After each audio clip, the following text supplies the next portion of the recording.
La reaparición de la idea de la Gran Colombia en el discurso político de Gustavo Petro no es un capricho ni una nostalgia romántica. Surge en un momento de crisis orgánica del capitalismo mundial cuando los estados nacionales débiles y dependientes de América Latina chocan contra sus límites históricos. En un mundo dominado por grandes bloques económicos, financieros y militares, la fragmentación heredada del siglo XIX se vuelve cada vez más inviable. Desde este punto de vista, el planteamiento de una integración entre Colombia con otros países de la región parte de un diagnóstico correcto. La soberanía nacional aislada es una ficción y ningún país latinoamericano puede enfrentar por sí solo al imperialismo. El problema no es la pregunta, sino la respuesta política que se ofrece. Porque la propuesta de la Gran Colombia, tal como reaparece hoy, no cuestiona el carácter de clase de los estados burgueses existentes, ni rompe con las burguesías nacionales dependientes. Y ahí radica su contradicción fundamental. Estados burgueses y burguesías dependientes. La raíz del problema. Los estados latinoamericanos no son instrumentos neutrales que puedan utilizarse indistintamente para fines emancipadores. Son estados burgueses moldeados históricamente para garantizar la propiedad privada, la acumulación de capital y la subordinación al mercado mundial, en particular a las potencias imperialistas. Su aparato administrativo, jurídico y militar está estructurado para preservar ese orden. A su vez, las burguesías de la región no constituyen una clase capaz de llevar adelante tareas históricamente progresistas como la unificación nacional, la independencia real o el desarrollo autónomo.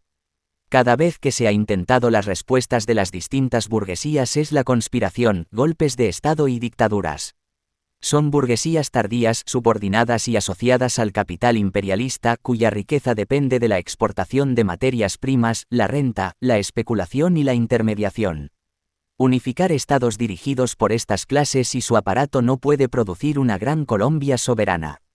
Solo puede producir una coordinación entre fracciones burguesas destinada a negociar mejores condiciones dentro del mismo sistema de dependencia.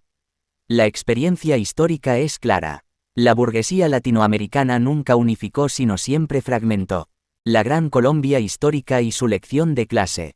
El fracaso de la Gran Colombia original no fue un accidente ni el resultado de errores personales de Bolívar o de conflictos culturales entre regiones.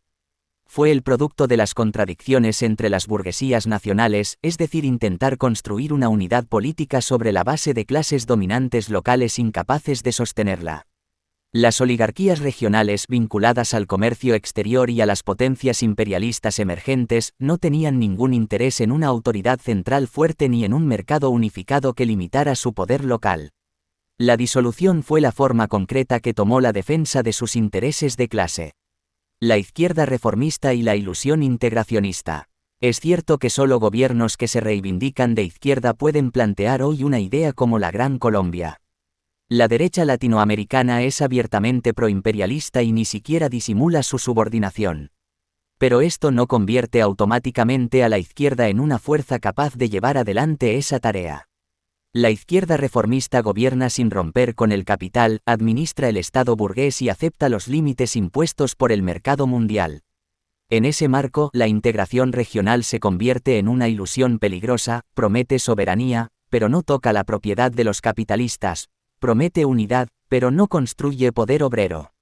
Así, la Gran Colombia aparece como un proyecto desde arriba, estatal, diplomático, dependiente del equilibrio entre burguesías nacionales rivales. No nace de la movilización consciente de la clase trabajadora, sino de acuerdos entre aparatos estatales que compiten entre sí. La Unión Europea como advertencia histórica. La experiencia de la Unión Europea confirma este análisis. Allí se unificaron estados burgueses avanzados con economías desarrolladas y burguesías fuertes. El resultado no fue una Europa de los pueblos, sino un bloque imperialista jerárquico, donde el capital domina y las periferias son disciplinadas mediante deuda, austeridad y precarización. De hecho, incluso la Unión Europea es un proyecto subordinado al imperialismo estadounidense. Si esto es lo que produce la integración capitalista en Europa, imaginar que una Gran Colombia burguesa tendría un resultado progresivo en América Latina es una ilusión aún mayor. Lo que emergería no sería soberanía popular, sino una nueva forma de subordinación concentrada. Reformismo, frustración y ascenso de la ultraderecha.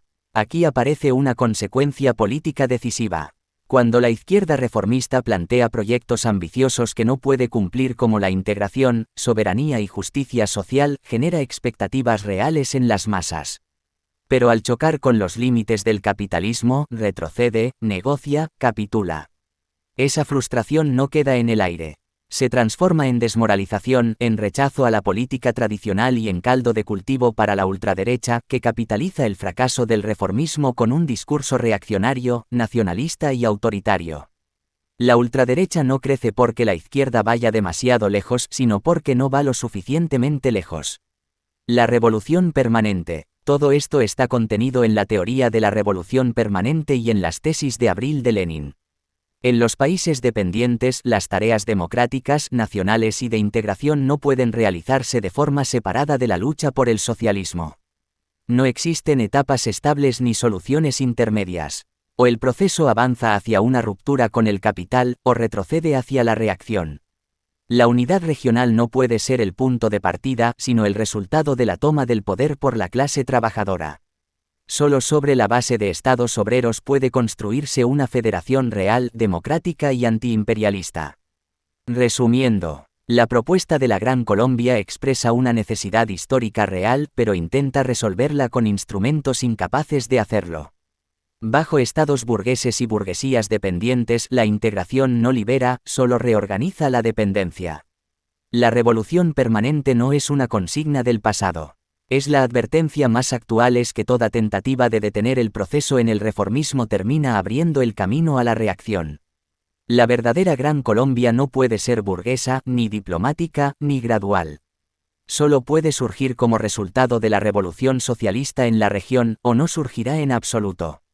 Solo es posible con la socialización de los medios de producción y con un Estado obrero bajo el control de la clase trabajadora.